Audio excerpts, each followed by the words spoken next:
ఇంట్లో భార్య భర్తలకు ఎప్పుడు గొడవే. అనవసరంగా నిన్ను పెళ్లి చేసుకున్నాను, నువ్వు ఎప్పటికీ మారవు. నువ్వు ఆపు, అంతా నీ తప్పే. కోడలు మామగారి దగ్గర చయ్యా, మీ కొడుకుతో నేను కాపురం చేయలేను, నాకు విడాకులు కావాలి. 3 పిల్లలను కని పెంచాను. ఆ ఫస్ట్ రోజు నుండి ఈ రోజు వరకు అదే గొడవలు, నెమ్మది లేదు ఇంట్లో, సమాధానం లేదు. నేను ఇక ఇంట్లో ఉండను. నేను చెప్తున్నాను కదా, మీరు ఎన్నిసార్లు చెప్పారు మీ కొడుకు మారలేదు.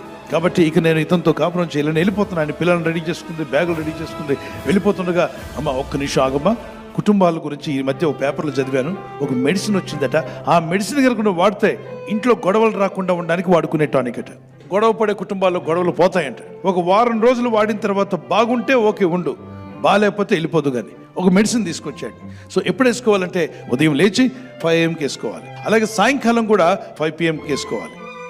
ఓకే అంకుల్ ఇమ్మంటే ఆయన ఓపెన్ చేసి ఇచ్చాడు. 2 కప్పుల అంటే 2 కప్స్. నోట్లో వేసినప్పుడు మింగొద్దమ్మా అన్నాడు. అదేంటి మింగకుండా ఎలా ఉండాలి, నోట్లో ఉండాలి.